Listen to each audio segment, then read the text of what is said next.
ముగించేస్తాను. దేవుని ఉద్దేశాలు తెలుసుకున్నావా? భూమి మీద మనుషుల పట్ల, మనుషులను కలిగించిన లేదంటే మనుషులను పుట్టించిన దేవునికున్న ఉద్దేశాలు, దేవునికున్న ఆలోచనలు, లేదా మనుషుల పట్ల దేవునికున్న తలంపులు, మనుషుల పట్ల దేవునికున్న ప్రణాళికలు, మనుషుల పట్ల దేవునికున్న సంకల్పం, ఇది మనుషులలో ఎంతమంది తెలుసుకుంటున్నారు? ఎంతమందికి దేవుడు అర్థమయ్యాడు అన్నది ప్రశ్న. ప్రియులరా, సమాజానికి దేవుడు అనగానే అర్థమైంది ఏంటంటే, కష్టాల కోసం, బాధల కోసం నమ్ముకునేవాడు, మన శ్రమను పోగొట్టేవాడు, మనకు అశుభం కలగకుండా,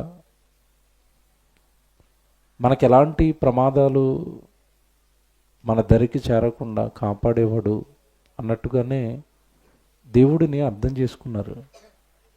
పుల్లరా, దేవుడు అర్థం కావాలి అంటే, దేవుడు ఉద్దేశాలు అర్థం కావాలి అంటే అది చిన్న విషయం కాదు. దేవుడిని చాలా లోతుగా పరిశీలిస్తేనే కానీ, ఈ జన్మ పరమార్థం కానీ, ఈ జీవితాన్ని దేవుడు కొనసాగించమన్న విధానం కానీ, మనుషులు అర్థం చేసుకోవటం కానీ, అర్థం చేసుకున్నట్టుగా బ్రతకటం కానీ చాలా కష్టం. బైబిలును లోతుగా పరిశీలించినప్పుడు దేవుడు పదే పదే బైబిలులో ఉన్న వచనాల ద్వారా మనుషులను హెచ్చరించింది ఒకటే: మీకు నేను ఇచ్చిన ఆయుష్కాలం ఏదైతే ఉందో భూమి మీద, అది కేవలం 60-70 ఏళ్ళు మాత్రం మీరు భూమి మీద బ్రతుకుతారు. మరణించిన తర్వాత నా ముందు నిలబడాలి, తిరిగి నా దగ్గరకు మీరు రావాలి. నరులారా తిరిగి రండి, వెళ్ళాలి. నీ 60-70 ఏళ్ల జీవితం ముగిసిపోయిన తర్వాత నువ్వు నిలబడవలసింది దేవుని దగ్గర అయినప్పుడు, నిన్ను చేర్చుకోవలసింది దేవుడైనప్పుడు, నీకు తోడుగా ఉండవలసింది మరణం తర్వాత దేవుడైనప్పుడు, భూమి మీద బ్రతికుండగానే నిన్ను పుట్టించిన ఆయన యొక్క ఉద్దేశాలు, ఆలోచనలు నువ్వు గ్రహించాలి కదా, తెలుసుకోవాలి కదా. లేకపోతే మరణం తర్వాత నీ జీవితం ఆయన ముందు ప్రమాదంలో పడిపోతుంది కదా. మళ్ళీ చెప్తాను, చాలా జాగ్రత్తగా వినాలి. ఈరోజు భూమి మీద మనిషి ఈ 60-70 ఏళ్ల ఈ జీవితం, ఈ మట్టి దేహానికి ఉండే అవసరతల కోసమో, ఈ మట్టి దేహానికి ఉండే రోగాల కోసమో, ఈ మట్టి దేహం నివసించడానికి అవసరమైన ఇల్లులు, పొలాలు, డబ్బు, బంగారం కోసమో దేవుడి దగ్గరికి వస్తున్నారు. దేవుడిని నమ్మినట్టుగా నటిస్తున్నారు. ఆయన దగ్గరకు వచ్చి దేవాన్ని మొరపెడుతున్నారు. కానీ పుట్టించిన ఆయన నా జీవితం పట్ల ఎలాంటి ఉద్దేశాలు కలిగి ఉన్నాడు, ఎలాంటి ఆలోచనలు కలిగి ఉన్నాడు అన్నది పక్కకు పెట్టి తన ఉద్దేశాలు నెరవేర్చుకోవడానికి దేవుడి దగ్గరకు వస్తున్నాడు. ఇది బైబిల్లో దేవుడు ఖండించాడు, తప్పన్నాడు. నీ ఉద్దేశాలు, నీ ఇష్టాలు, నీ ఆలోచనలు నెరవేర్చుకోవడానికి దేవుడి దగ్గరికి రాకూడదు. నీ పట్ల దేవుడికి కొన్ని ఉద్దేశాలు ఉంటాయి, నీ పట్ల దేవుడికి కొన్ని ఆలోచనలు ఉంటాయి. అవి తెలుసుకొని జీవించాలి భూమి మీద. లేదంటే ఇందా చెప్పాను కదా, మరణం తర్వాత వెంటనే నీకు ప్రత్యక్షమయ్యేది, నువ్వు చూడవలసింది, నువ్వు నిలబడవలసింది ఆయన ఎదుటే, ఆయన ముందే నేను నిలబడాలి.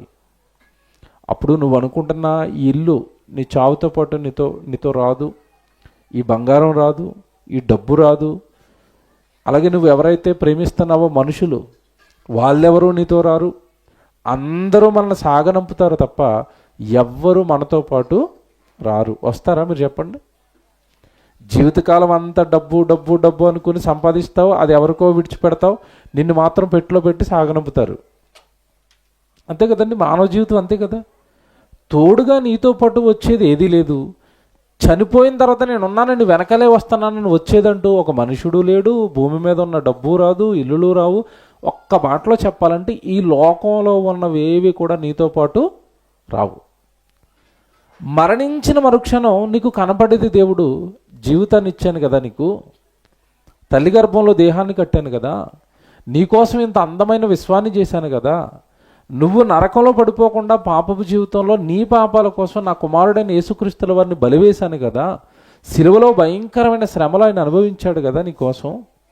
ఎంత శ్రమపడి కష్టపడి నిన్ను రక్షించుకుంటే, విశ్వాసిగా నిన్ను నా దగ్గరికి తెప్పించుకుంటే, మార్చుకుంటే, నువ్వు నీ జీవితకాలంలో నా ఉద్దేశాలు, నా తలంపులు, నా ఇష్టాలు నువ్వేం తెలుసుకున్నావు అని దేవుడు అడుగుతాడు.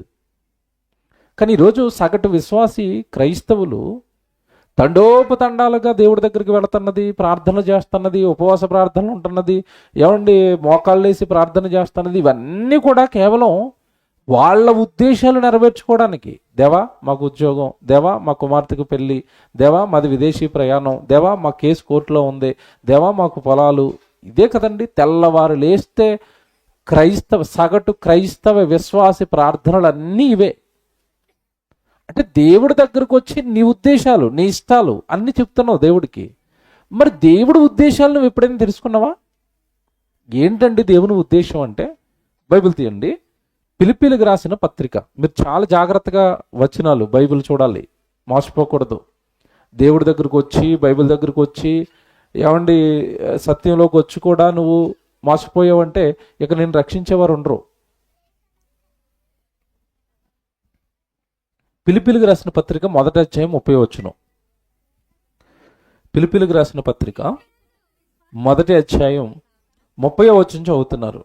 మీరు క్రీస్తునందు విశ్వాసముంచుట మాత్రమే కాక, ఏమండి విశ్వాసముంచుట మాత్రమే కాక అంటే అర్థమేంటి? మీరు వచ్చేసి ప్రభు దగ్గరికి నేను బాప్తిసం తీసేసుకున్నాను, రొట్టె ద్రాక్షాసం తీసుకుంటున్నాను, గుడికి వెళ్ళిపోతున్నాను, ప్రార్థన చేసుకుంటున్నాను, చేతిలోకి బైబిల్ వచ్చేసిందంటే సరిపోదట. ఎంత బాగా రాస్తున్నాడు చూసారా లేఖనం. మీరు విశ్వాసముంచుట మాత్రమే కాక అంటే అది సరిపోదు. నమ్మితే సరిపోదు దేవుణ్ణి. నీలా చాలామంది నమ్మేశారు దేవుణ్ణి. కొన్ని కోట్ల మంది ఉన్నారు ఈరోజు భూమి మీద, క్రైస్తవులు, భక్తులు, విశ్వాసులు.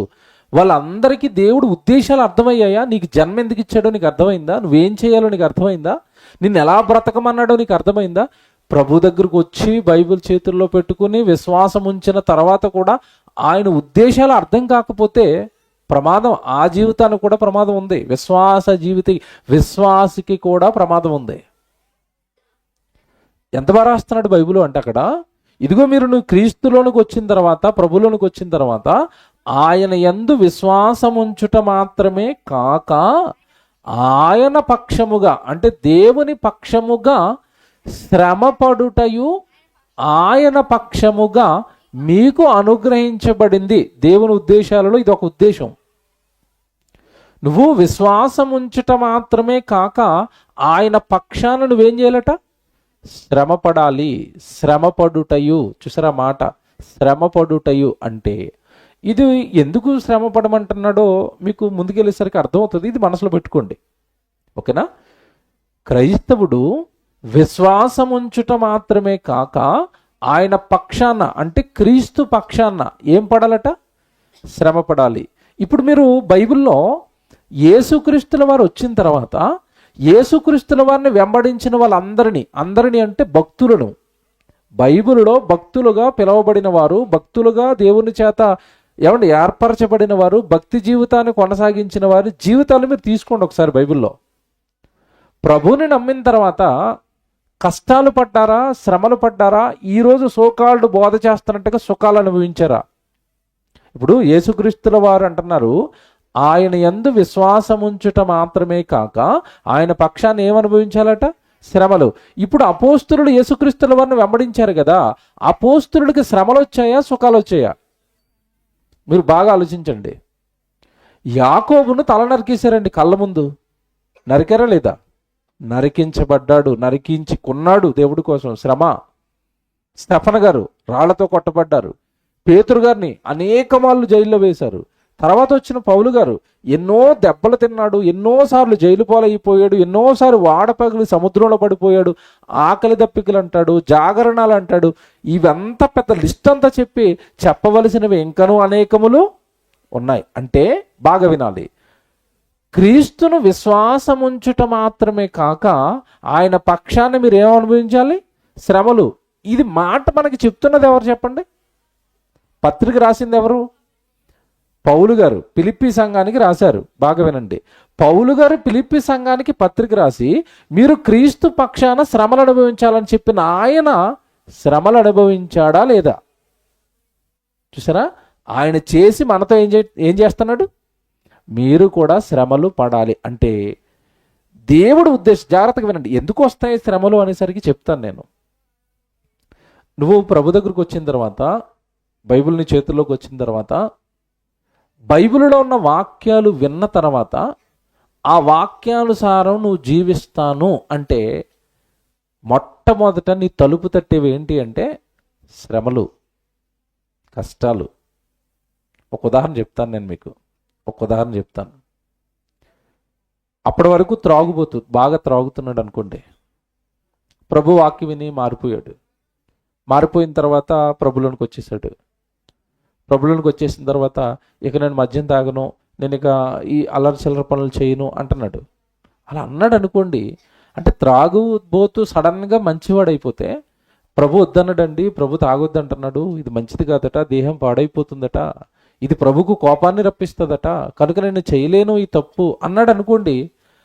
ఆ తాగుడు మానేసిన త్రాగుబోతును ముందున్న వర్గం ఏదైతే ఉంటుందో, ఏంటంటే ఇతని ఫ్రెండ్స్, ఇతని సర్కిల్ ఏదైతే ఉంటుందో, లేదంటే ఇతని యొక్క ముందున్న ఫ్రెండ్స్ ఎవరైతే ఉంటారో వాళ్ళందరూ ఈ త్రాగుబోతుని ఏమంటారు? రే మంచోడు అయిపోయారు, నువ్వు చాలా మంచి పని చేస్తున్నావు అంటారా?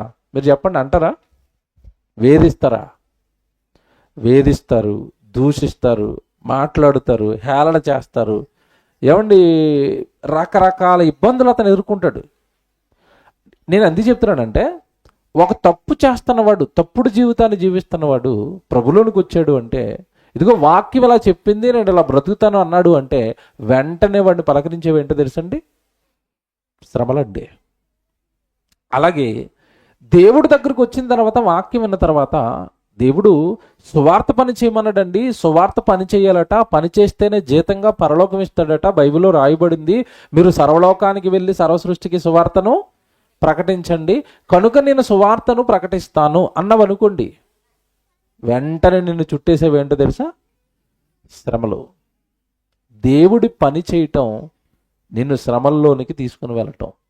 ఇప్పుడు చెప్తాను, జాగ్రత్తగా వినండి. సువార్త ప్రకటిస్తాను అన్న, వాక్యాన్ని బట్టి నేను వాక్యానుసారంగా బ్రతుకుతాను అన్న మనిషిని చుట్టుకునేవి ఏంటి అంటే శ్రమలు. ఇంకా మీకు ఒక్క మాటలో చెప్పాలి అంటే, ఒక్క మాటలో మీకు అర్థమయ్యేటట్టుగా చెప్పాలి అంటే, నేను దేవుణ్ణి నమ్మి బ్రతుకుతాను అంటే నీ జీవితంలోకి ఏం తడతాయో తెలుసా? శ్రమలు వస్తాయి. మీరు చూడండి, కావాలంటే ప్రభు దగ్గరకు వచ్చినప్పుడు, రాకమునుపు మీ జీవితంలో ఎదురైన సంఘటనలన్నీ జ్ఞాపకం చేసుకోండి. ఇక్కడికి వచ్చిన తర్వాత ఎక్కువగా మీకు నిందలు వస్తాయి, ఇక్కడికి వచ్చిన తర్వాత ఎక్కువగా బాధలు వస్తాయి, ఇక్కడికి వచ్చిన తర్వాత ఎక్కువ మంది మీకు విరోధులు అయిపోతారు. మీకు సంబంధం లేకుండానే వాళ్ళు మీకు విరోధులు అవుతారు. ఈరోజు మేము చాలామందికి విరోధులు అండి. అలాగే వాళ్ళు ఎవరో కూడా మాకు తెలీదు, వాళ్ళకి మాకు మాటలు ఉండవు. నేను ఎప్పుడు వాళ్ళని చూడను, వాళ్ళు ఎప్పుడు నన్ను చూడరు. కానీ మా పేరు చెప్పగానే పొగ మంటలు వస్తూ ఉంటాయి. వాళ్ళకి విరోధం, శత్రుత్వం. మేము ఎందుకు విరోధమో మాకు తెలియదండి. అసలు మనం ఏమన్నా వాళ్ళ ఆస్తి దోచామా, వాళ్ళ ఇంటికి వెళ్ళామా, వాళ్ళ ఇంట్లో భోజనం చేసామా, వాళ్ళ వస్తువు ఏదైనా దొంగతనం చేసామా, అసలు వాళ్ళకి మాకు పరిచయాలే ఉండవు. మా పేరు చెప్పగానే పొగ మంటలు వస్తాయి వాళ్ళకి. చూసారా?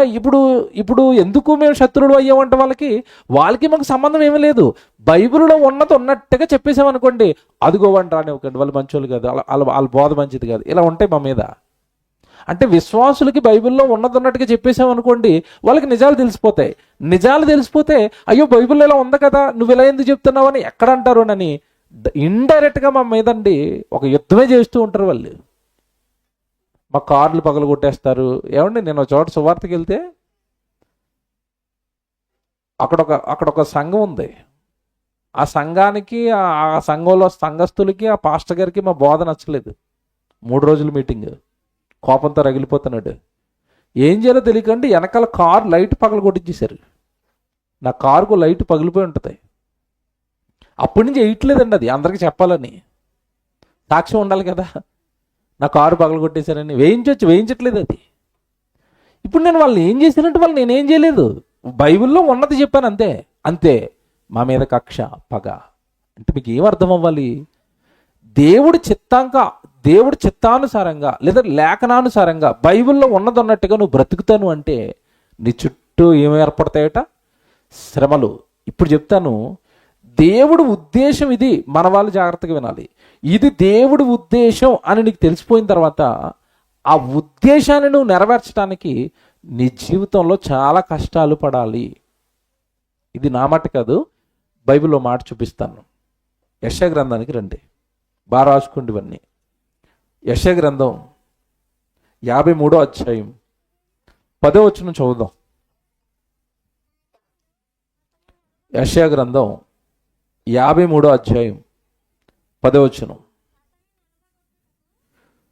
అతనిని నలుగగొట్టుటకు యెహోవాకు ఇష్టమాయెను. ఏమండి, ఇక్కడ అతనిని నలుగగొట్టుటకు అనగానే ఇది ప్రవచనం. యెషయా గారు రాస్తున్న ప్రవచనం.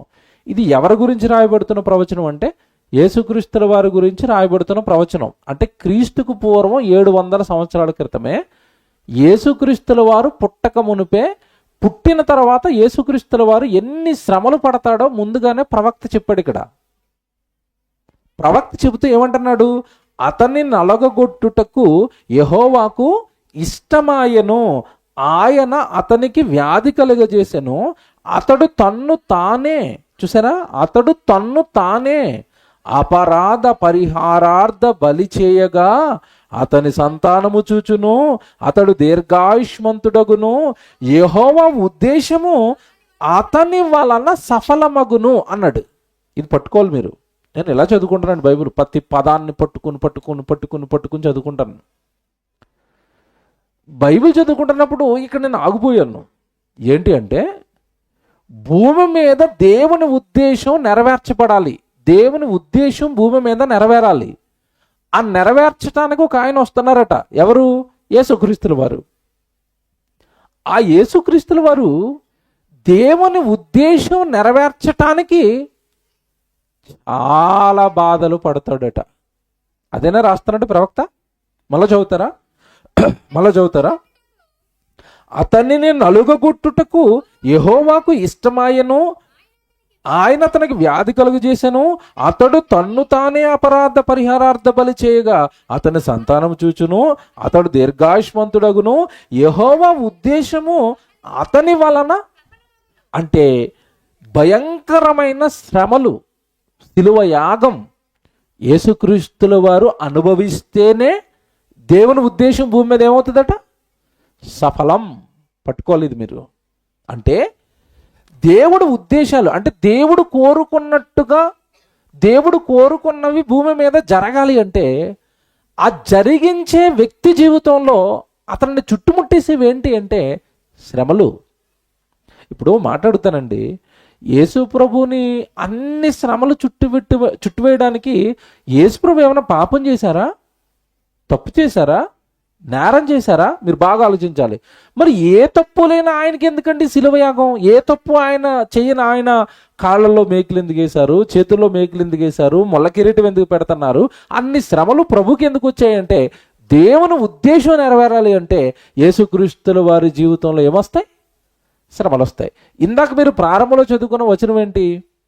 మీరు క్రీస్తునందు విశ్వాసముంచుట మాత్రమే కాక ఆయన పక్షముగా శ్రమపడుటయు ఆయన పక్షాన మీకు అనుగ్రహించబడింది. అంటే అర్థం ఏంటంటే ఇక్కడ యేసుక్రీస్తుల వారు దేవుడు ఉద్దేశం నెరవేర్చడానికి ఎలాగైతే శ్రమలు పడ్డాడో మీరు కూడా దేవుని ఉద్దేశాలు నెరవేర్చడానికి మీరు కూడా ఏం చేయాలి? ఇప్పుడు శ్రమపడాలి. శ్రమలు దేవుని ఉద్దేశాలను నెరవేరుస్తాయి. సిలువలో యేసుక్రీస్తుల వారి శ్రమ దేవుని ఉద్దేశాన్ని నెరవేర్చింది. ఏంటి దేవుడి ఉద్దేశం ఏంటండి? దేవుడి ఉద్దేశం ఏంటి? నరులారా మీరు అందరూ తిరిగి నా దగ్గరకు రండి. ఆయనేమో పరిశుద్ధుడు, ఈ భూమి మీద ఉన్న మనుషులేమో రకరకాల పాపాలతో పేరుకుపోయారు. వీళ్ళ పాపాలు కడగబడాలి, పరిశుద్ధులు అవ్వాలి, వీళ్ళందరికీ నిత్యజీవం రావాలి, వీళ్ళందరూ మరణం తర్వాత తిరిగి బ్రతికింపబడాలి, వీరందరూ కూడా పరలోకం వెళ్ళాలి. అది దేవుని ఉద్దేశం. ఆ ఉద్దేశం నెరవేరాలి అంటే వీళ్ళు పాపాలు పోవాలంటే సిలువలో ఎవరు చనిపోవాలి? యేసుక్రీస్తుల వారు చనిపోవాలి. ఇప్పుడు మాట్లాడుతాను, యేసుక్రీస్తుల వారు చనిపోతే రక్షణ భాగ్యం అనేది ఈ ప్రపంచంలోనికి వచ్చింది. ఇప్పుడు ఈ రక్షణ భాగ్యాన్ని పాపుల దగ్గరకు పట్టుకొని వెళ్ళవలసిన బాధ్యత ఎవరికి ఇచ్చాడు? క్రైస్తవులకు ఇచ్చాడు. అవునా? ఇప్పుడు రక్షణ అయితే రెడీగా ఉంది. మీకు అర్థం కాడని చెప్తాను. హాస్పిటల్లోనండి రోగులకు ఏం కావాలి అంటే మందులు కావాలి. మందులు ఇస్తే వీళ్ళ రోగాలు అనేవి పోతాయి. ఇప్పుడు మందులు తయారు చేసిన కంపెనీ తయారు చేసిన చోట పెట్టుకుంది అనుకోండి ఈ మందులన్నీ. రోగుల దగ్గరికి మందులు పంపించకుండా, మీకు అర్థం కాదని చెప్తాను, డోలో 650 దేనికి వేస్తారు చెప్పండి? జ్వరానికి వేస్తారు. ఆ కంపెనీ వాడు దాన్ని తయారు చేశాడు. కంపెనీ వాడు తయారు చేసి వాడు బిల్డింగ్ నిండా పేరు చేసుకున్నాడు. ఏంటి? డోలో 650 టాబ్లెట్లు. ఏమంటే వాడి కంపెనీలోనో లేదంటే వాడి ఫ్యాక్టరీలోనో అవి నిండా పేర్చుకుంటే రోగులందరికీ వైద్యం అందిస్తుందా? తగ్గుతాయా రోగాలు? రోగాలు తగ్గాలంటే ఈ టాబ్లెట్లు ఏం చేయాలి? ట్రాన్స్పోర్ట్ అవ్వాలి. అక్కడి నుంచి బయలుదేరిపోయి ఎవరి ముందు అక్కడి నుంచి ఒక ఏజెంట్ దగ్గరికి వస్తుంది. ఏజెంట్ దగ్గర నుంచి మెడికల్ షాప్కి వస్తుంది. మెడికల్ షాప్ దగ్గర నుంచి ఎక్కడికి వెళ్తుంది? రోగి దగ్గరికి వెళ్ళింది. అంటే మందు వెళ్ళాలి, పట్టుకుని వెళ్ళాలి. ఈరోజు పాపం అనే రోగానికి యేసుక్రీస్తుల వారి రక్తం ఒక మందు. ఆ మందు నీ దగ్గర ఉంది క్రైస్తవుడిగా. నువ్వు దాని లోకంలోనికి పట్టుకుని వెళ్ళాలి. వెళుతున్నప్పుడు నీకు ఏమి ఎదురవుతాయి? శ్రమలు ఎదురవుతాయి, కష్టాలు ఎదురవుతాయి. కనుక దేవుడు ఉద్దేశాలు నెరవేరాలి అంటే భూమి మీద మనిషి కష్టపడాలి. అది సాక్షాత్తు మన యేసుక్రీస్తుల వారి జీవితంలోనే మనకు కనబడుతుంది. సాక్షాత్తు యేసుక్రీస్తుల వారి జీవితమే మనకి ప్రధాన ఉదాహరణగా మనకు కనబడింది. దేవుని ఉద్దేశాలు నెరవేర్చడానికి ఆయన ఎన్ని శ్రమలు పడ్డాడో ఒక మాట చూపిస్తాను. కీర్తనల గ్రంథానికి రండి. ఇది కూడా ముందుగానే రాయబడుతున్న ప్రవచనం అండి. కీర్తనల గ్రంథం 22వ అధ్యాయం 16వ వచనం మీరు చూడండి. కీర్తనల గ్రంథం 22వ అధ్యాయం 16వ వచనం చూడండి.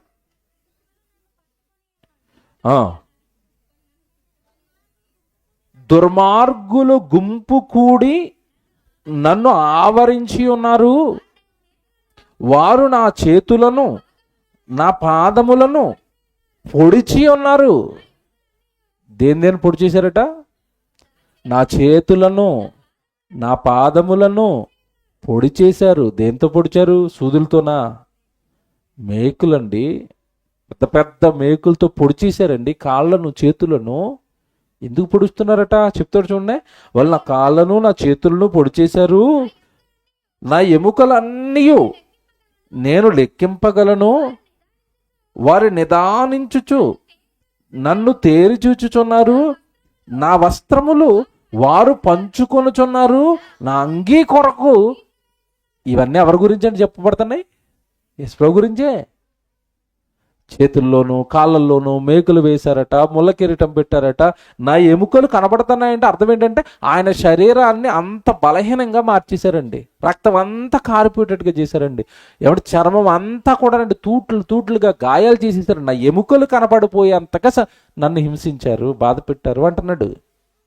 ఇన్ని బాధలు, ఇన్ని కష్టాలు యేసుక్రీస్తుల వారు దేనికోసం భరిస్తున్నాడు? ఇందా చెప్పాను కదా, ఎంత చదువుకున్న మాట. ఇవన్నీ జరిగించట దేవుని యొక్క ఉద్దేశాలు ఆయన భూమి మీద ఏం చేస్తాడట? నెరవేరుస్తాడు. ఒకటే మీరు మనసులో పెట్టుకోండి. ప్రభులోనికి వచ్చిన వాళ్ళు, ముఖ్యంగా మన సత్యవాక్యం వింటున్న వాళ్ళు, నువ్వు విన్న వాక్యం ఏదైతే ఉందో ఆ వాక్యానుసారంగా నువ్వు బ్రతకాలనుకున్నప్పుడు ఎన్నో కష్టాలు, శరీర కష్టాలు ఎదురవ్వచ్చు, అనారోగ్య సమస్యలు ఎదురవ్వచ్చు, ఆర్థిక ఇబ్బందులు ఎదురవ్వచ్చు. ఏ ఇబ్బంది, ఏ కష్టము, ఏ వేదన నిన్ను వెంటాడుతున్నా నువ్వు గుర్తుపెట్టుకోవాల్సింది ఒకటే, ఇవన్నీ నేను భరిస్తూనే నా దేవుని ఉద్దేశాలలో నుండి నేను తప్పిపోకుండా, నా దేవుని యొక్క పనిలో నుండి నేను తప్పిపోకుండా, నా దేవుడు నాకు అప్పగించిన బాధ్యతల్లో నుండి నేను తప్పిపోకుండా నా జీవితాన్ని కష్టాల మధ్యలో, వేదనల మధ్యలో, ఒకనాటి యేసుక్రీస్తుల వారు ఎలాగైతే ఆయన జీవితాన్ని దేవుని ఉద్దేశాలు నెరవేర్చడానికి కష్టాలు పాలయ్యాడో నేను కూడా అలా నెరవేర్చాలి. దేవుని ఉద్దేశాలు తెలుసుకున్నావంటే దేవుడి కొరకు బ్రతకాలి, దేవుడు నిన్ను పుట్టించాడు, ఇవి చాలామంది తెలుసుకున్నారు. కానీ తెలుసుకున్నవి పాటించటానికి లేదా తెలుసుకున్న ఉద్దేశాలు నెరవేర్చడానికి కష్టాలు ఎదురవుతాయి. నేను మళ్ళీ చెప్తున్నాను, శ్రమలు ఎదురవుతాయి. వాక్యం తెలుసుకోవటం ఒక ఎత్తు అయితేనండి, తెలుసుకున్న వాక్యానుసారంగా బ్రతకటం ఇదొక ఎత్తు. ఇదొక యజ్ఞం. మీకు చెప్పాలంటే ఒక యజ్ఞం. దేవుడి కొరకు, దేవుడి ఇష్టాలు నెరవేర్చడం కొరకు నువ్వు ఇలా జాగ్రత్తగా బ్రతకటం అనేది ఒక యజ్ఞం. సహజంగానండి, మనం మనుషుల మధ్యలో బ్రతుకుతున్నాం కనుక, లోకంలో మనం బ్రతుకుతున్నాం కనుక మనుషుల యొక్క ఉద్దేశాలు మనకు అర్థమవుతాయి, మనుషుల జీవన విధానం మనకు అర్థమవుతుంది, మనుషుల సంగతులు మనకు అర్థమైపోతాయి. కానీ దేవుని ఉద్దేశాలు తెలుసుకోవటం, వాటి ప్రకారం బ్రతకటం చాలా కష్టం. మీరు చాలాసార్లు చదివినట్టుగా ఉంటుంది. ఒక వచనం చూపిస్తాను, యేసుప్రభు మాట్లాడిన మాట. మత్తయి సువార్తకి రండి, 16వ అధ్యాయానికి 21 నుంచి చదువుదాం. మీరు చాలా జాగ్రత్తగా నెమ్మదిగా ఈ వచనం చదవాలి. మత్తయి సువార్త 16వ అధ్యాయం 21 నుంచి మీరు జాగ్రత్తగా చూడండి. అప్పటి నుండి, ఇందా మీరు చదువుకున్నారు కదా, యేసుక్రీస్తుల వారి గురించి ప్రవక్తలు అందరూ రాసేశారు. ఏమని రాశారు? అతని కాళ్ళకి మేకులేసేస్తారు, చేతులకు మేకులేసేస్తారు, ఒళ్ళంతా కూడా గాయాల పాలు చేసేస్తారు. ఇదంతా యేసుప్రభు గురించి ముందు ప్రవక్తలు రాసేశారు. ప్రవక్తలు రాసేసిన ఈ సంగతులన్నీ యేసుప్రభుకి తెలుసా? భూమి మీద ఉండగా తెలుసు. బ్రతికిన దినాలలో తన చావు తనకు ఎలా రాబోతుందో ఆయనకి తెలుసా? తెలుసు. బాగా వినాలి ఇది. నిజంగానండి, ప్రభువు భూమి మీద పడిన కష్టాలండి వాక్యం కోసం, కేవలం మనుషుల్ని రక్షించడం కోసం ఆయన పడ్డ కష్టాలండి వర్ణనాతీతం అండి. మీకు శాంపుల్ కూడా చెప్తాను యేసుప్రభు చేసింది. మీరు ఇది ఎంత కష్టమో మీరు ఆలోచించాలండి. యేసుప్రభు యోసేపు గారి కుటుంబంలో పుట్టాడు, మరియమ్మ తల్లి, ఓకేనా. తర్వాత తమ్ముళ్ళు చెల్లెళ్ళు కూడా యేసుక్రీస్తుల వారికి మరియమ్మ గారి గర్భాన్న పుట్టారు. అంటే మొత్తం మీద యేసుప్రభుది ఒక మంచి కుటుంబం, ఓకే. యేసుక్రీస్తుల వారు ఒక కుటుంబంలో పుట్టి, ఏమంటే ఒక అన్నగా, వాళ్ళ ఇంట్లో మొట్టమొదటి కొడుకుగా, తల్లిదండ్రులకు తోడుగా సుమారుగా 30 సంవత్సరాలు వాళ్ళతోనే పెరిగాడా? వాళ్ళ ఇంట్లో పుట్టి, జాగ్రత్తగా వినాలి నేను చెప్పేది, వాళ్ళ ఇంట్లో పుట్టి 30 సంవత్సరాలు వాళ్ళ ఇంట్లోనే పెరిగాడు. వాళ్ళతో పాటే ఉన్నాడు, వాళ్ళతో పాటే తిన్నాడు, వాళ్ళతో పాటు చక్కగా యెరూషలేములో ఆరాధనలకి వెళ్ళి వచ్చేవాడు. ప్రతి ఏటా వెళ్తున్నాడు. ఇలాగా ఏమంటే తల్లిదండ్రులతో ఉన్నాడు, తమ్ముళ్ళు చెల్లెలతో ఉన్నాడు 30 సంవత్సరాలు. చక్కగా అప్పటికే 12వ ఏట నుంచే బాగా బైబిల్ చదవటం, ప్రశ్నలు వేయటం, బైబిల్ బాగా పఠిస్తున్నాడు క్రీస్తు వారు. 30 సంవత్సరాలు వచ్చేసరికండి బాప్తీసం తీసుకున్నాడా?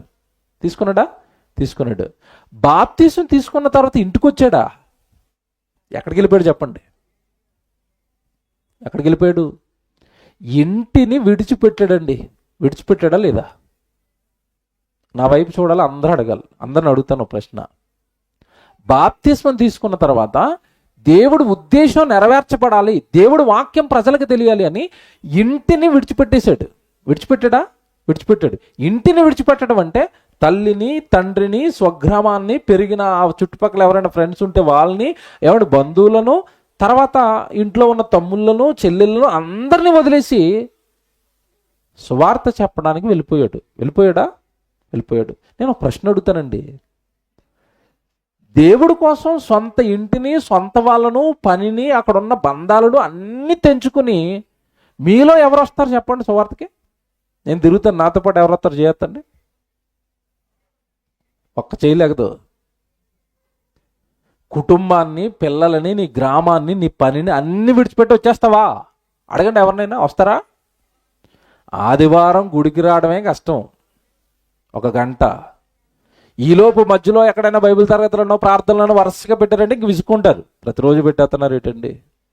ప్రతిరోజు ఎక్కడ వస్తామండి? ప్రతిరోజు మరి ఎలాగండి? చూసారా? యేసుక్రీస్తుల వారు దేవుడు ఉద్దేశాలు నెరవేర్చడానికి అన్ని వదులుకొని వెళ్ళిపోతున్నాడు. పోనీ ఇక్కడ మాట్లాడుతాను, మీరు అందరు నా వైపు చూడాలి, బాగా ఆలోచించండి ప్రభు జీవితాన్ని. ఆయన సొంతల్ని వదిలేసి వెళుతున్న వాళ్ళు ఏమైనా మంచోళ్ళ దగ్గరికి వెళ్తున్నాడా? ఎవరి దగ్గరికి వెళ్తున్నాడు? చంపుతామన్న వాళ్ళ దగ్గరికి వెళ్తున్నాడు. ఎవరిని వదిలేసి? మీకు చూసారు ఎలాగుందో? ప్రభు అంటే చిన్నోడు ఏం కాదు. ఆయన ఊరకనే ఈయనే నా ప్రియ కుమారుడు, ఈయన యందు నేను ఆనందించుచున్నానని దేవుడు ఊరకనే సాక్ష్యం ఇవ్వలేదు ఆయనకి.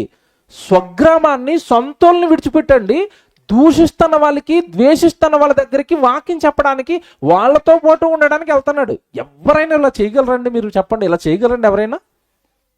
సొంతోళ్ళని విడిచిపెట్టి శత్రువుల దగ్గరికి వెళ్ళగలరండి? వెళ్ళాడు. వాళ్ళ మధ్యలోనే ఉన్నాడు. వాళ్ళు తిడుతుంటే పడ్డాడు. వాళ్ళు హేళన చేస్తుంటే పోలే అనుకున్నాడు. వాళ్ళు చంపేయడానికి అనేక సార్లు ప్రయత్నిస్తే వాళ్ళ దగ్గర నుంచి పారిపోయాడు. ఏమంటే యేసుక్రీస్తుల వారి జీవితంలో ఎదురవుతున్న ఈ కష్టాలన్నీ కూడా దేనికోసం? మీరు బాగా ఆలోచించాలి. దేనికోసం? దేవుని ఉద్దేశాలు నెరవేర్చబడాలి. దేవుని ఉద్దేశాలు నెరవేర్చబడాలి.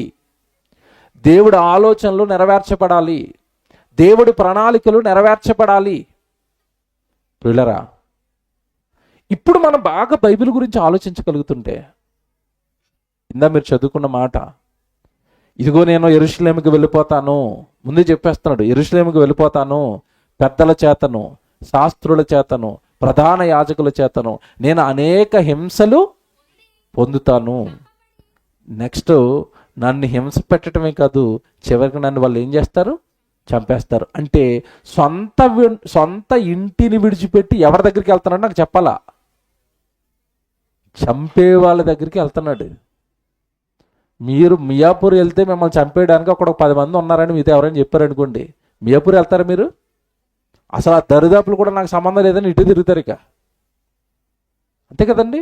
మిమ్మల్ని చంపేస్తారన్న వాళ్ళ దగ్గరికి వెళ్తారండి, అన్నీ వదులుకుని. వాళ్ళ కోసం వెళ్ళగలరా? వెళ్ళాడు. ఇదిగో నాయన నేను వెళ్తున్నాను యెరూషలేంకి వెళ్తున్నాను.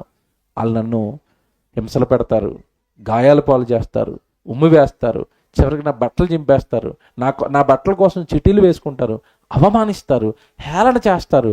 చివరికి ఇవన్నీ చేసి చేసి చేసి నన్ను ఏం చేస్తారు? చంపేస్తారు. ఇవన్నీ అక్కడ రాయబడింది మీకు చిన్న 2 లైన్లో రాశాడు, కానీ ఇదంతా ఎక్స్ప్లెయిన్ చేశాడు. ఎవరికి? అపోస్తులుడికి. ఈ అపోస్తులుడేమో 3.5 సంవత్సరాల నుంచి బంధం ఏర్పడిపోయింది ఆయనతో. ఎవరితో? క్రీస్తు వారితో. వీళ్ళు సముద్రం ఏమన్నా ఆ నదిలో ఉన్నప్పుడు భయంకరమైన తుఫాను వస్తే, ప్రభువా మేము నశించిపోతాం అనేసరికి తుఫాను ఆపాడు, వీళ్ళు రక్షించాడు, వీళ్ళకి భోజనాలు పెట్టాడు, వీళ్ళకి ఎన్నో గొప్ప గొప్ప సంగతులు నేర్పించాడు. వీళ్ళు కళ్ళ ముందు ఎన్నో అద్భుతాలు చూశారు. కానానులో పెళ్లికి వెళ్ళినప్పుడు అక్కడ ద్రాక్షరసం అయిపోతే నీళ్ళని ఏం చేశాడు? ద్రాక్షారసంగా మార్చేశాడు. 1000 మందికి 5 రొట్లు చేపలు ఆ రోజు తెచ్చినవన్నీ పంచేశాడు. ఇవన్నీ కళ్ళారా చూసండి వాళ్ళు. ఒకే ఒకసారి నేను వెళ్ళిపోతానంటే యెరూషలేముకి టాటా బాయ్ బాయ్ నన్ను వాళ్ళు చంపేస్తారంటే శిష్యులు ఊరుకోగలరండి? అందులో ఒక ఆయన అంటున్నాడు, పేతురు అంటున్నాడు, ప్రభువా అది నీకు దూరమగునుగాక. ఇది పట్టుకోవాలా? ఏం దూరం అవ్వాలి? ఆ శ్రమలు, ఆ కష్టాలు, ఆ కన్నీళ్ళు, ఇది నీకేమైపోవాలి? దూరం అయిపోవాలి. ఒక్కసారి నా వైపు చూడండి అందరూ. మీకు ఎవరైనా ప్రార్థన చేసి మీ ఇంటికి ప్రార్థన చేయడానికి వచ్చి నీ కష్టాలు, కన్నీళ్ళు, వేదనలు దూరమగును గాక అన్నారనుకోండి, అప్పుడు మనకి ఎలాగుంటుంది? మాట్లాడాలి ఇప్పుడు మీలో ఎవరొకరు. మీకు ఎలాగుంటుంది? ఎంత గొప్ప దైవజనుడండి అంటాం మనం. మనకేమవ్వాలన్నాడు? ఇది నీకు దూరమగును కాక అనగానే, అమ్మ నేనంటే ఎంత ఇష్టమేనికి, నాకు అన్నీ పోవాలంటున్నాడు, మంచోడండి అంటాం.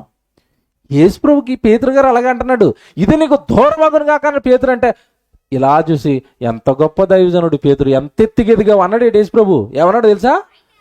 ఆయన పేతురు వైపు చూసి, సాతానా, ఇది పట్టుకోవాలా? సాతానా అంటే ఇన్ని కష్టాలు దూరం అయిపోవాలి, కన్నీళ్ళు దూరం అయిపోవాలి, నువ్వు దీవింపబడాలన్నాడు అనుకోండి, వెంటనే చూసి సాతానా నమస్కారం అనాలి.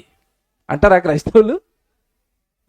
వాళ్ళే గొప్ప బోధకులు, వాళ్ళే సత్యం చెప్పేవాళ్ళు అనుకుంటారు. వీళ్ళు అమాయకులు కదా. కష్టాలు, కన్నీళ్లు, వేదనలు దూరమగును కాక అన్నాడంటే పట్టుకోవాలి మీరు. అసలు నిన్ను దేవుడు పుట్టించిందే ఫిలిప్పి 1:30 చదువుకున్నారు మీరు. ఆయన యందు విశ్వాసం ఉంచుట మాత్రమే కాక ఆయన పక్షాన మీరు ఏమనుభవించాలి? శ్రమలు అనుభవించడానికి నువ్వు పుట్టావని దేవుడు లేఖనం రాయించిన తర్వాత ఎవడో వచ్చి నీకు శ్రమలు దూరమగును కాకంటే నువ్వేమనాలి? ఒరే లేఖనానికి విరుద్ధంగా మాట్లాడుతున్నావు సాతానా అనాలి. అంటాడా? యేసుప్రభు అన్నాడు. మళ్ళా చెప్తున్నాడు, గుండెల మీద చేసుకుని మేము చెప్పేది సత్యం, బైబిల్లో ఉన్నది చెప్పేస్తున్నాం, నమ్మిన వాడు రక్షించబడతాడు, నమ్మినవాడు, లేఖనాలు నమ్మినవాడు రక్షణలోనికి వస్తాడు. నువ్వు పుట్టింది శ్రమ పడడానికి. క్రీస్తు పక్షాన నువ్వు అనేక శ్రమలు అనుభవించాలి. శ్రమలు వద్దంటావా, పరలోకాన్ని పోగొట్టుకుంటావు. బైబిల్ చెప్తున్నాను నేను నీకు. ఏమంటే ఇప్పుడు యేసుక్రీస్తుల వారు ఏమంటున్నారు అంటే, నేను వెళతాను, నేను చచ్చిపోతాను, నేను కష్టాలు పడతానంటే ఇది నీకు దూరం అయిపోవాలంటున్నాడు పేతురు గారు. వెంటనే అన్నాడు, నువ్వు సాతానువే అన్నాడు. అంటే దేవుడి కొరకు కష్టపడొద్దా, దేవుడి కొరకు శ్రమలు పడొద్దా? దేవుడు అనగానే ఎప్పుడు దీవెనలు ఇచ్చేవాడా, ఆశీర్వాదాలు ఇచ్చేవాడా? నీకు జీవితం ఇచ్చాడు, నీకు జన్మ ఇచ్చాడు, నిన్ను పుట్టించడానికి కష్టపడ్డాడు, నిన్ను పెంచడానికి కష్టపడుతున్నాడు, నిన్ను కాపాడడానికి కష్టపడుతున్నాడు. అన్ని కష్టాలు దేవుడు నీ కోసం పడుతుంటే నువ్వు తిరిగి ఆయన కోసం కొంచెమైనా కష్టపడాలి కదా నీ జీవితాన్ని ఉపయోగించి. దేవుడి ఉద్దేశాలు అర్థం అవ్వలేదండి. క్రైస్తవులుగా పిలువబడుతున్న వారికి, చేతుల్లో బైబిల్ ఉన్న వారికి దేవుడు ఉద్దేశాలే అర్థం అవ్వలేదు. ఇప్పుడు ఎంత మంచి వివరణ ఇస్తాడంటే చదువుదాం. సాతానా, ఇది నీకు దూరమగునుగా కానడా. ఎందుకంటున్నాడు ఈ మాట? పేతురు గారిని చూసి పేతురు అనకుండా సాతానా అని ఎందుకు అన్నాడంటే దేవుడు ఉద్దేశాన్ని మార్చేస్తున్నాడు పేతురు అక్కడ. శ్రమ పడడానికి పుట్టిన యేసుక్రీస్తుల వారిని శ్రమలకు వద్దు అంటున్నాడు. ఈరోజు నువ్వు కూడా శ్రమలు పడడానికి పుట్టావు. నిన్ను ఎవడైనా అవి లేవు, నువ్వు దీవెన నొందిన వాడువు, నీకు అన్ని సుఖాలు అంటున్నాడంటే వెనక్కి తిరిగి నువ్వు వీధేడాలాగా వేయాలి సాతానా అని నువ్వు అనవు. కానీ నీకు లేఖనాలు తెలియదు కదా, పాప అమాయకులు కదా మీరు. మీకు నిజాలు తెలియదు కదా, బైబిల్ చదువుకోరు కదా, చదువుకున్న అవి గ్రహించలేకపోతున్నారు కదా. సాతానా, చదువుతారు చూడండి. సాతానా, నా వెనుకకు పొమ్ము, నీవు నాకు అభ్యంతర కారణం. దేనికి అభ్యంతర కారణం? దేవుని ఉద్దేశం నెరవేర్చడానికి నేను సిలువెక్కుతుంటే సిలువొత్తు అంటున్నావు అంటే నువ్వు నాకు అభ్యంతరకారకుడివి, నాకు అభ్యంతరకరంగా మారిపోయావు నువ్వు. తర్వాత ఇది టిక్ చేసుకోండి, బాగా అండర్లైన్ చేసుకోండి బైబిల్లో. నీవు మనుష్యుల సంగతులనే తలంచుచున్నావు కానీ దేవుని సంగతులు అనగా దేవుని ఉద్దేశాలు నీవు తలంచటం లేదు, నీకు అర్థం అవ్వలేదు. ఇంకా పేతురు 3 సంవత్సరాలు నా వెనకాల తిరిగినా సరే నీకు ఇంకా ఏమర్థం అవ్వలేదు, దేవుని సంగతులు అర్థం కాలేదు పేతురు. ఇక్కడ చెప్తానండి ఒక విషయం చెప్తాను, నా వైపు చూడండి. మీరందరూ ఇక్కడ కూర్చున్నారు కదా, కూర్చున్న తర్వాత కొద్దిసేపు అనుకుందాం. నేను కూడా మీతోని రేపు కాదు, ఎల్లుండి అక్కడ విజయవాడలో మీటింగ్ ఉంది. సోమవారం నాకు విజయవాడలో మీటింగ్ ఉంది. నాకు నిన్నే ఫోన్ వచ్చింది, నువ్వు మీటింగ్ వస్తే చంపేస్తానన్నారు. అక్కడ ఒక పెద్ద సైన్యం ఉందట, కర్రలతోని. ఆ కర్రలు రెడీ చేశారట, కొడాలు రెడీ చేశారట. అలా విజయవాడలో దిగంగానే ముందు నన్ను కట్టేస్తారట ఒక చెట్టుకి, తర్వాత కొరడాలు ఇచ్చుకుని కొట్టేస్తారట, చివరిలో పేక్కోసేస్తారట. మొత్తం నాకు చెప్పేశారు అని నేను మీతో చెప్పాను అనుకోండి. ఇక్కడ కూర్చున్న వాళ్ళు కాస్త ప్రేమ ఉన్న వాళ్ళ దగ్గరకు వచ్చి, అదేటన్నయ్య నీ పేక్కోసేటువంటి అన్నయ్య, నీ చేతులు కట్టేటువంటి అన్నయ్య, చెట్టుకేసి అమ్మ బాబాయ్ వద్దని వెళ్ళొద్దని అంటారా అనరా? అంటారు. ఇవి అంటే మనుషులుగా ఈ చేతులకి దెబ్బలు తగులుతాయి, కంఠం కోసేస్తారట, కళ్ళ ముందన్న అన్నయ్య చచ్చిపోతాడు. ఇవి కేవలం మనుషుల సంగతులు, మనిషి సంగతులు ఇవి. ఇక్కడ దేవుడి సంగతులు ఏంటి? పరలోకంలో ఉన్న దేవుడి సంగతులు ఏంటి? అక్కడికి నా కుమారుడు వెళ్ళాలి, అక్కడ వాక్యము ప్రకటింపబడాలి. ఇప్పుడు మనుషుడు సంగతులే ఆలోచిస్తాడు కానీ దేవుడి సంగతులు ఆలోచించగలడా? నీ కంఠం కోసేసినా పర్లేదన్నయ్య, నీ చేతులు నరికేసినా పర్లేదన్నయ్య, నువ్వు వాక్యం చెప్పడానికి వెళ్ళు అన్నాడు అనుకోండి, వాడికి ఎవరు అర్థమయ్యారు? దేవుడు అర్థమయ్యాడు. ఇప్పుడు చెప్పండి, ఎంతమందికి దేవుడి ఉద్దేశాలు అర్థమయ్యాయి? లోకంలోనండి ఒక మంచి మాట అంటారు, గాంధీ మళ్ళా పుట్టాలని కోరుకుంటారు కానీ పక్కింట్లో పుట్టాలా. ఎందుకు? మా ఇంట్లో పుడితే మరి నరికేస్తారు ఆయన్ని, వెళ్ళి చంపేస్తారు ఆయన్ని. గాంధీ పుట్టాలని కోరుకుంటారు కానీ పక్కింట్లో పుట్టాలా. భగత్ సింగ్ పుట్టాలని కోరుకుంటారు, పక్కింట్లో పుట్టాలా. అల్లూరు సీతారామరాజు పుట్టాలని కోరుకుంటారు కానీ ఎక్కడ పుట్టాలి? మా ఇంట్లో పుట్టకూడదు. ఎందుకంటే మా ఇంట్లో పుట్టేటప్పుడు కూడా మా కొడుకుని చంపేస్తే మేమేందుకు కోరుకుంటాము? పక్కోడు కొడుకు చచ్చిపోయినా పర్వాలేదు. మీకు అర్థమైందా? మనుషులు బాగా వినాలి, ఇవి మనుషులు ఏమంటే హ్యూమన్ సైకాలజీ చట్టవది, ఇది దేవుడి దగ్గర అంటున్నాడు ఆయన. నువ్వు మనుషుల సంగతులను ఆలోచించుచున్నావు కానీ దేవుని సంగతులను నువ్వు ఆలోచించలేకపోయావు. ఇది ఇప్పుడు మీరు మత్తయి సువార్త కదండి, మార్కు గారు రాశారండి ఇదే సేమ్ సందర్భాన్ని. నిజంగానండి ఆయన ఒక ఎక్స్ట్రా ఒక పదం యాడ్ చేశారండి. ఇదే సందర్భానికి ఆయన ఎక్స్ట్రాగా ఒక పదం యాడ్ చేశాడు. మార్కు సువార్తకు రండి, 8వ అధ్యాయం 32 చదవండి. మార్కు సువార్త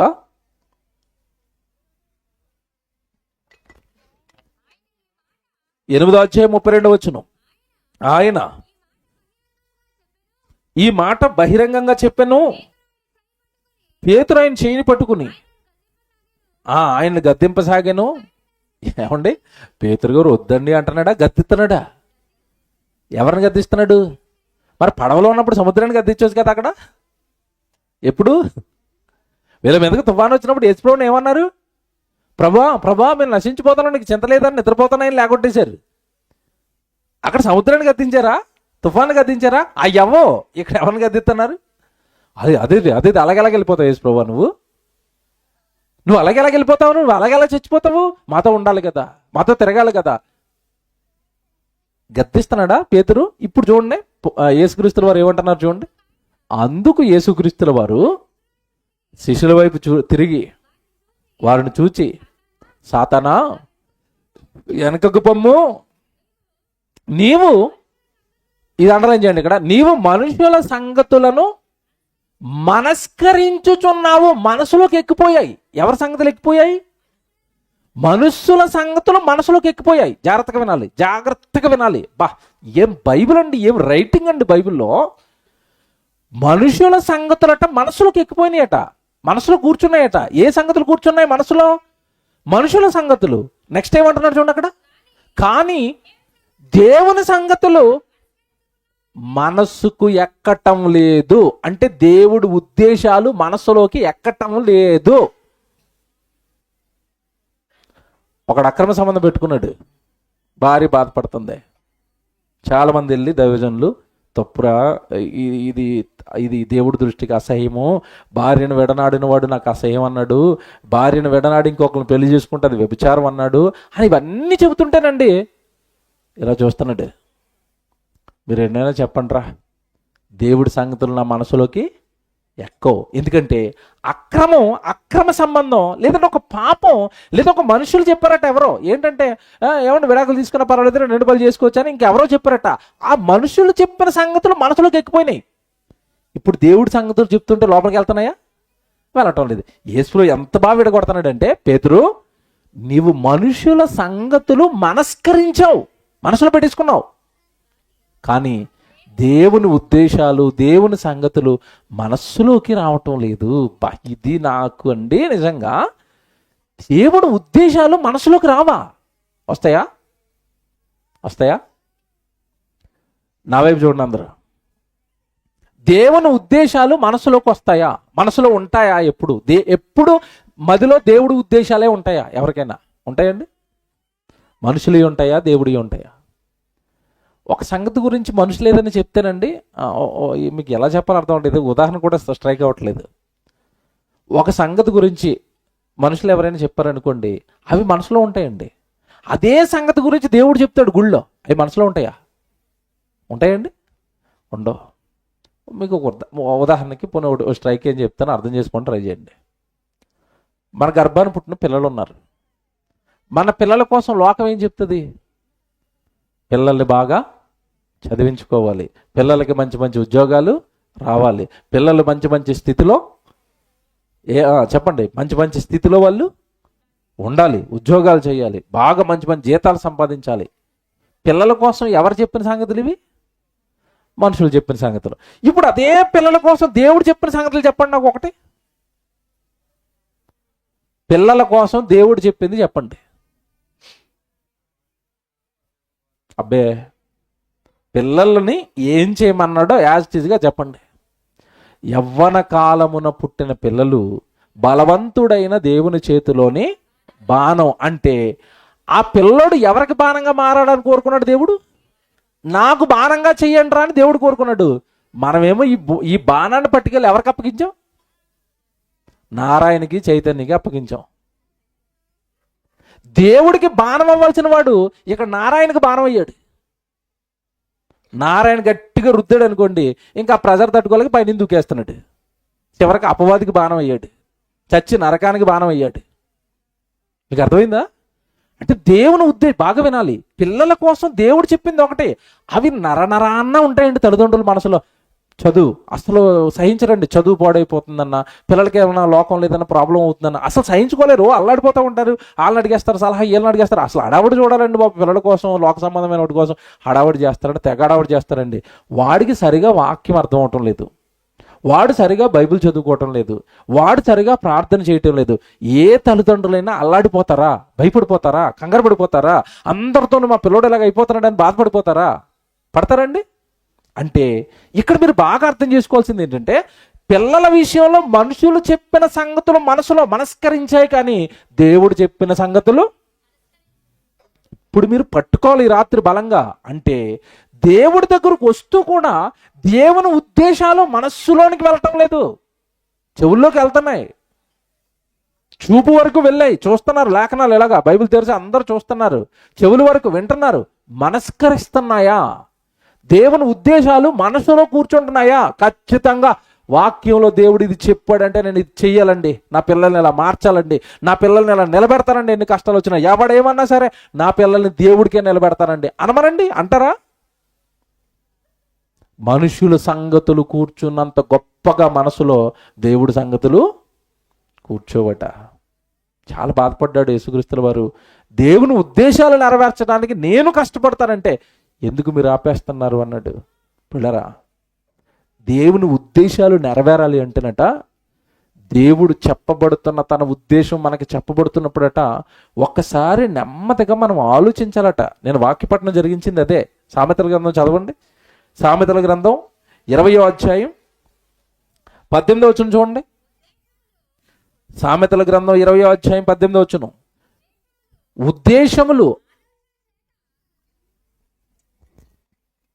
ఉద్దేశాలట ఆలోచన చేత ఏమవుతాయట?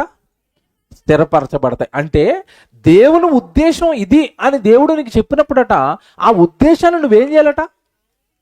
ఆలోచించు. పిల్లల్ని దేవుడికి ఇచ్చేయమన్నాడు దేవుడు. సమూయేలు తల్లి ఇచ్చేసింది. సమూయేలుని తల్లి ఇచ్చేసింది. ఏమన్నా దేవుడు ఉద్దేశం అది, పిల్లల్ని నాకు అప్పగించండి అన్నది దేవుడు ఉద్దేశం. మరి హన్నా సమూయేలుని అప్పగించేసింది. సమూయేలు గారికి ఏమైనా కీడు జరిగిందా? బైబిల్ చరిత్రలో ఏ బిడ్డను తీసుకెళ్లి దేవుడికి అప్పగిస్తే ఆ బిడ్డ పాడైపోయాడా? మీరు చెప్పండి. అంటే దేవుని ఉద్దేశాలు నీకు చెప్పబడుతున్నప్పుడు నువ్వేం చేయాలట? వాటిని ఆలోచించు. దేవుడు నీకు చెప్పుతున్న ప్రతి మాట నువ్వేం చేయాలి? ఆలోచించు. నిజమే కదండి. ప్రారంభంలో మాట చెప్పాను నేను, అయ్యా మీరు దేవుని ఉద్దేశాలు కనుక తెలుసుకుని బ్రతకకపోతే చనిపోయిన మరుక్షణం మీతో పాటు ఎవరు రారు, ఎవరి ముందు నిలబడాలని చెప్పాను? దేవుని ముందు. ఒక్కసారి నువ్వు అది మనసు పెట్టి రాత్రి చెప్పబడిన మాట నువ్వు ఆలోచించి అది నిజమా కాదా? నిజమే, కానీ నమ్ముతావా? ఇక్కడ ప్రాబ్లం ఏంటంటే మనిషితో, దేవుడు బైబిల్లో రాయించిన ప్రతి మాట నిజం, కానీ ఆ నిజాన్ని నమ్మడానికి మనసుకి ఏం లేదు, మనస్సు లేదు. ప్రాబ్లం ఇదండి ఈరోజు. దేవుడు నీతో చెప్పిన నీ జీవితం గురించి దేవుడు బైబిల్లో రాయించిన ప్రతి మాట నిజం, కానీ ఆ నిజాన్ని మనస్కరించే వాళ్ళు ఎంతమంది ఉన్నారు? స్వీకరించే వాళ్ళు ఎంతమంది ఉన్నారు? ఆయన ఉద్దేశాలు నెరవేర్చడానికి కష్టపడాలని బైబిల్లో రాయించిన తర్వాత నేను కష్టపడతానని చెప్పే వాళ్ళు ఎంతమంది ఉన్నారు? పిల్లరా, ఎంత బాగా రాశాడండి దేవుడు, ఎంత బాగా చెప్తున్నాడండి దేవుడు బైబిల్లో. దేవుని ఉద్దేశాలు ఆలోచించటం వలన అవి ఏమైపోతాయట? స్థిరపరచబడతాయి. ఒకసారి ఆలోచించు. ఈ రాత్రి దేవుడు నీతో చెప్పినవన్నీ ఆలోచించు. ఏమండి, లోకంలో అంటున్నారండి, నేను పిల్లల గురించి ఎత్తాను కనుక దాన్ని మళ్ళీ కంటిన్యూ చేస్తున్నాను. మీరు పిల్లల్ని చదువులకి ఉద్యోగాలకి మీరు అప్పగించారండి. అప్పగిస్తున్నప్పుడు మనుషులు ఏమంటారంటే, అలా అప్పగిస్తే వాళ్ళు బాగుంటారండి అంటారండి. నాదో ప్రశ్న అండి, ఉద్యోగం ఉన్న వాళ్ళు అందరూ బాగున్నారా? ఉద్యోగం చేస్తున్న మీ ఇంట్లో కుర్రోడు మంచి కుర్రోడైతే, మీ పిల్లోడు మంచోడైతే, మీ పిల్లోడు ఉద్యోగానికి వెళ్తూ ఉంటే, మరి మీ ఆఫీసులో ఉన్న వాళ్ళు అందరూ ఎలా ఉంటారా అని అడగండి. ఏం చెప్తాడు? ఒకడు సిగరెట్లు తాగుతాడు మమ్మీ, ఒకడు వ్యభిచారం చేస్తాడు మమ్మీ, ఒకడేమో 2 ఫోన్లు ఉంటాయి మమ్మీ, దీంతో ఒక ఆవిడకి మెసేజ్ పెడతాడు మమ్మీ, దీంతో ఇంకొక రానికి మెసేజ్ పెడతాడు మమ్మీ. ఇది వీళ్ళ బతుకులు. దీనిగా నువ్వు అప్పగించావు.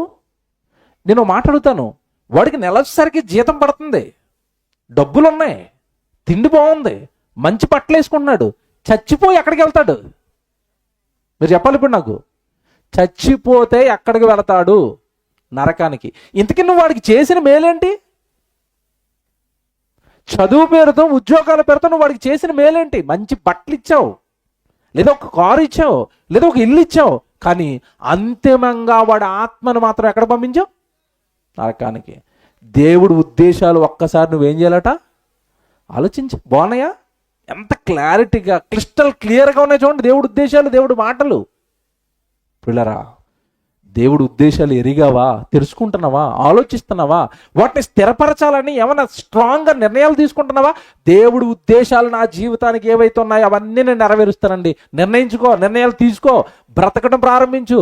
దేవుడిని వెనకాల తోడుగా వస్తాడు. చచ్చిపోయిన తర్వాత నేను మాట చెప్తాను, ఇంతకీ మరి ఇప్పుడు దేవుడి ఉద్దేశాలు నెరవేర్చడం అనేది కష్టమైనప్పుడు, శ్రమలైనప్పుడు, ఈ కష్టాలు శ్రమలు పడితే మాకొచ్చేది ఏంటండి అంటున్నారా? దేవుడు ఎప్పుడు కూడా బైబిల్లో మాట రాశాడు, దేవుడు అన్యాయస్తుడు కాదు.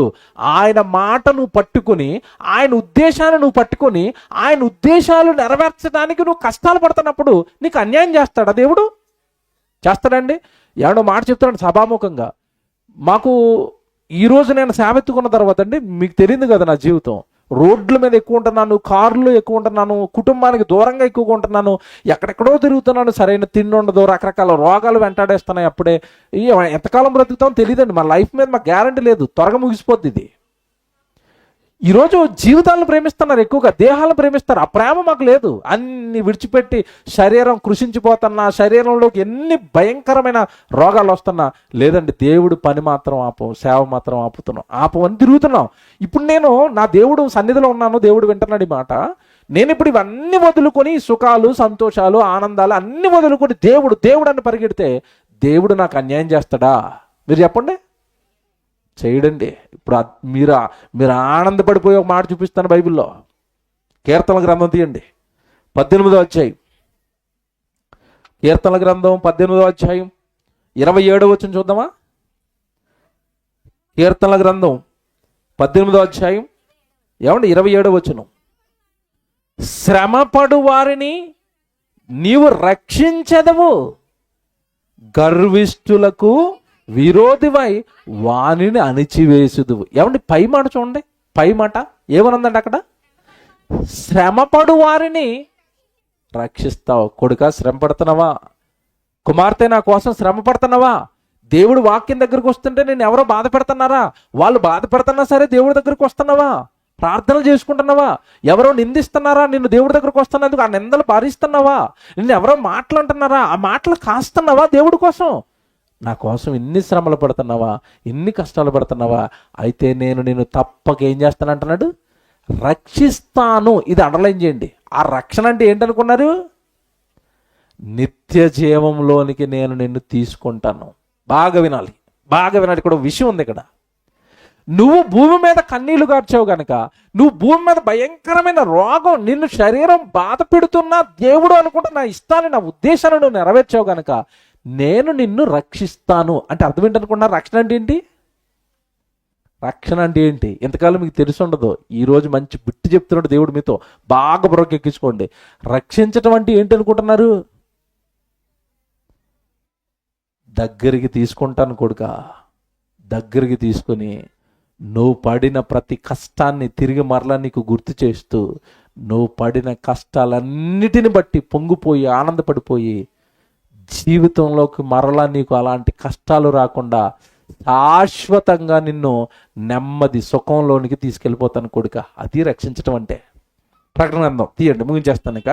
ప్రకటన గ్రంథం 7వ అధ్యాయం తీయండి. ప్రకటన గ్రంథం 7వ అధ్యాయం 13 చదువుదాం.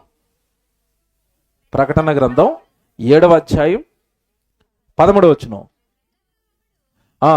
పెద్దలలో ఒకడు, తెల్లని వస్త్రములు ధరించుకొని ఉన్న వీరెవరు, ఎక్కడ నుండి వచ్చిరని నన్ను అడిగాను. అందుకు నేను, అయ్యా నీకే తెలియను అనగా అతడు ఇలాగ నాతో చెప్పాను, వీరు మహాశ్రమల నుండి వచ్చిన వారు. ఎక్కడి నుండి వచ్చారట? పరలోకానికి వెళ్ళిపోయిన వారు. బైబిల్ అనగానే, ఈ ప్రకటన గ్రంథం అనగానే మీకు తెలుసు కదా, జరగబోయే సంగతులు కూడా చెప్పింది, భవిష్యత్తు కూడా చెప్పింది. భవిష్యత్తులో పరలోకానికి వెళ్ళిపోయిన వారిని దేవుడు దర్శనంలో చూపిస్తున్నాడు.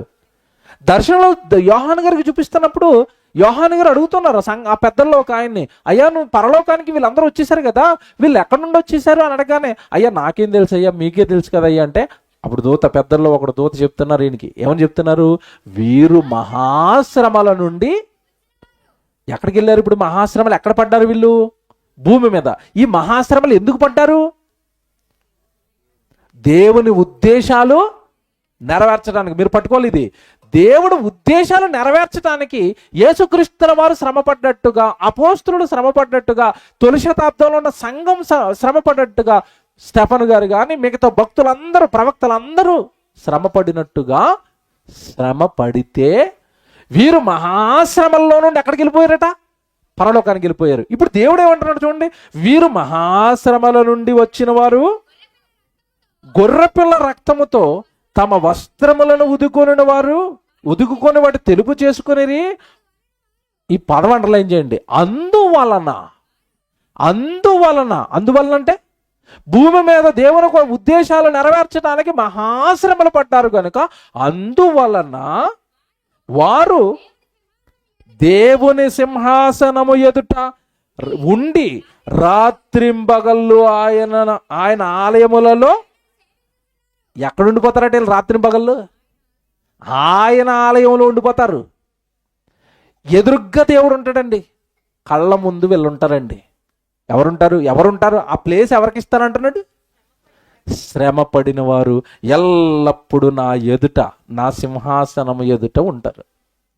ఏమండి, మీకు ఇది అర్థం కాదని చెప్తానే. మీరందరూ మీ చిన్నతనానికి వెళ్ళిపోవాలి.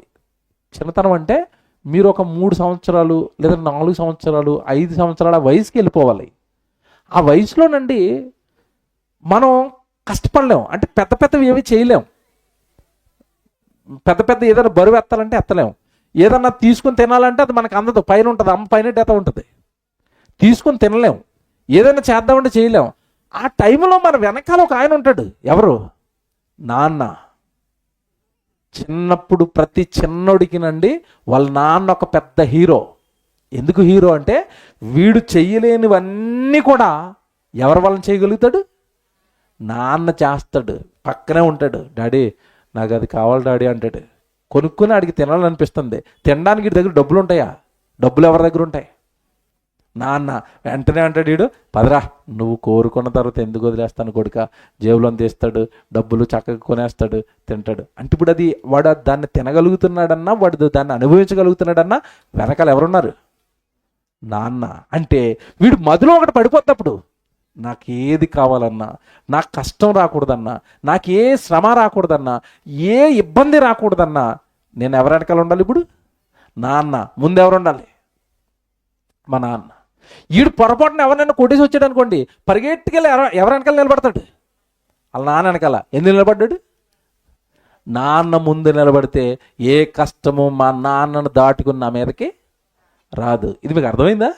చిన్నప్పుడు మన ఊహలు ఇవన్నీ ఆలోచనలు. ఇది మీకు అర్థమైపోతే భూమి మీద ఇప్పుడు మహాశ్రమలు అంటున్నారు కదా మీరు. ఏంటి మహాశ్రమలు? నిజాలు మాట్లాడుకుందామండి. భూమి మీద మనకు మహాశ్రమలు ఏంటో చెప్పండి. మీరు బాగా శ్రమ పడిపోతున్నాయి ఏమన్నా 2-3 చెప్పండి. మీరు చెప్పరు, నేను చెప్తాను. ఎక్కడ కూర్చున్న వాళ్ళలో రేపు ఆదివారం కనుక ప్రశాంతంగా కూర్చున్నారు ఇక్కడ మీరు. రేపు సోమవారం అయితే మాట్లాడండి. ఇప్పుడు అమ్మ బాబాయ్ ఏంటండి ఎంతసేపు, మళ్ళీ భోజనం చేయాలి, ఇంటికి వెళ్ళాలి, తెల్లవారు మళ్ళీ లేచిపోవాలి, 5 గంటలకే బాక్సులు వండాలి, నేను కొంచెం లేట్ లేచానంటే కళ్ళు మండిపోతాయి, తలపొడి వచ్చేస్తూ ఉంటుంది, రోగం మరి బాధపడిపోతాయి. అంటే మీ శ్రమలు ఏంటి ఇప్పుడు? ఇంతకీ శరీరం మమ్మల్ని నిద్ర సరిపోతే కష్టపెట్టేస్తుంది, కాళ్ళు లాగేస్తాయి, ఇంక మరి అదో రకంగా ఉంటుంది. నేను చెప్పలేనండి, ఈ శ్రమణ వల్ల కదండి మీటింగ్కి డొమ్మా అండి, అంతే కదండి. రేపు సోమవారం అయితే ఈరోజు డొమ్మా. ఇప్పుడు మాట్లాడుతాను. ఇప్పుడు ఈ శ్రమలు, కష్టాలు, కన్నీళ్ళు పర్వాలేదండి, దేవుడు రమ్మన్నాడండి, పోలేదండి, నా శరీరం బాధ పెట్టినా నేను అనుభవించేస్తానండి, ఈ కష్టం వద్దండి, ఈ వేదన నేను నాకు కావాలండి, అనుభవించేస్తానండి. నువ్వు అనుభవించేసావు అనుకో, చచ్చిపోయిన తర్వాత ఒక ఆయన ముందు ఉంటాడట, ఎదురుగ్గా నిన్ను పెట్టుకుంటాడట, అబ్బబ్బా తెల్లవారుజామున నిద్ర సరిపోక నువ్వే కదా బాధపడ్డావు నా కోసం, భూమి మీద నిద్ర లేకుండా నువ్వే కదా ఆరోగ్యాన్ని పోగొట్టుకున్నావు, నువ్వే కదా నీ డబ్బులన్నీ పోగొట్టుకున్నావు, నీ కష్టపడిన కష్టార్జితానంతా బంగారమో వెండో కొనుక్కోకుండా నా మీటింగ్లకి నువ్వే కదా ఖర్చు పెట్టేశావు. ఆ రోజు నువ్వు పడిన కష్టాలన్నీ ఇక జీవితంలో మరలా నీకు రానివ్వను అంటాడు. ఏం చేస్తాడట చెప్తాడు చూడండి, కింద ఎంత ఆనందం అండి. ఆయన ఎదుట మనం ఉంటామట,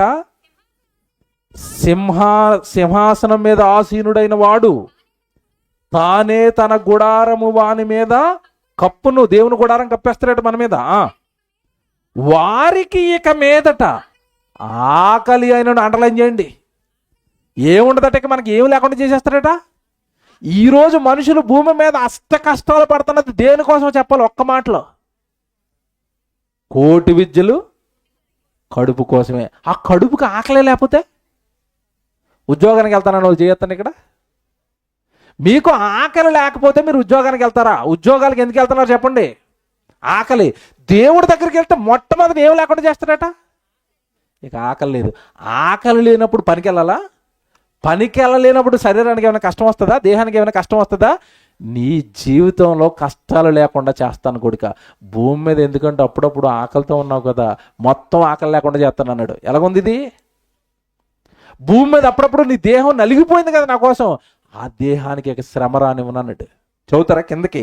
ఇక ఆకలి అయినను దాహమైనను ఏమి ఉండవు.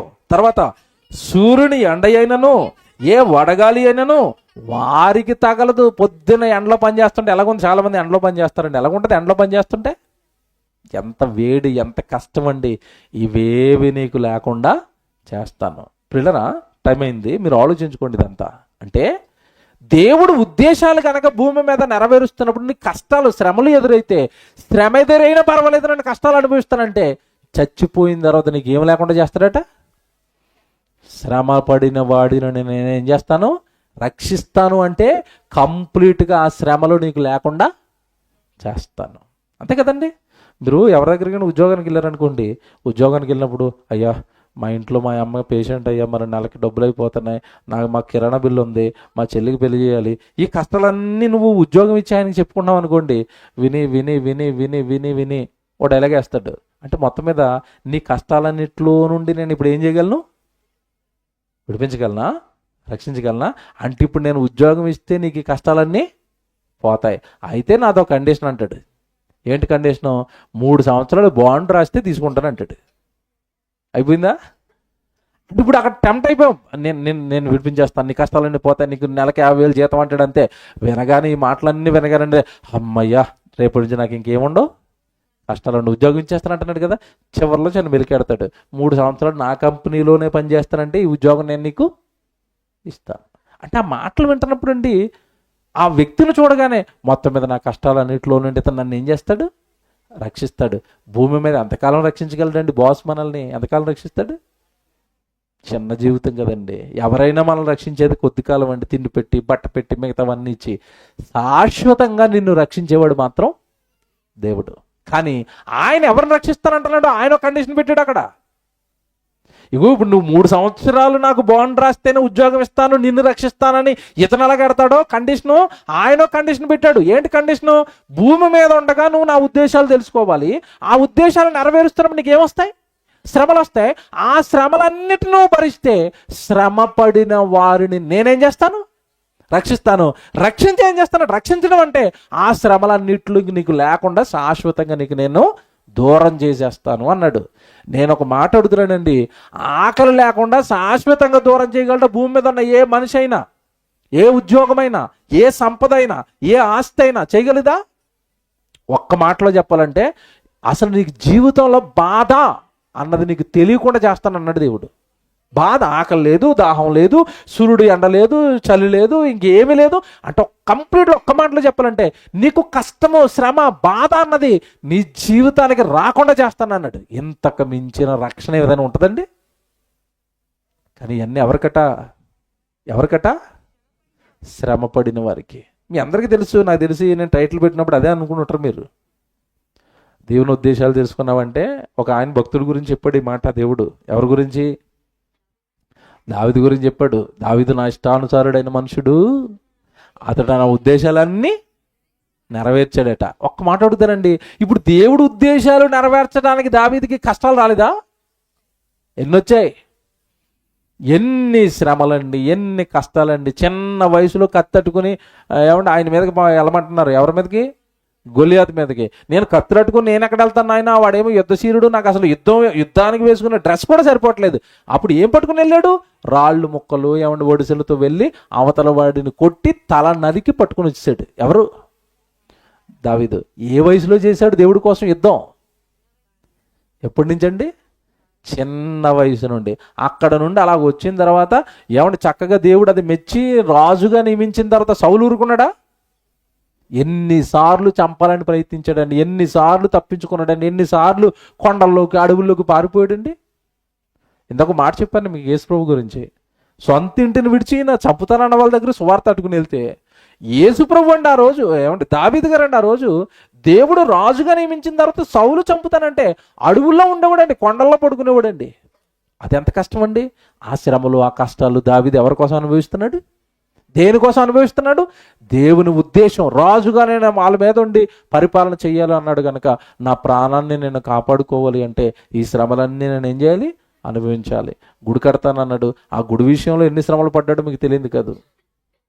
ఎవడు యుద్ధాలు మోహరిస్తున్నప్పుడు శత్రు సైన్యం ఆయన చంపాలనుకుంటున్నప్పుడు ఎన్ని ఇబ్బందులు పడ్డాడో మీకు తెలియదు కాదు.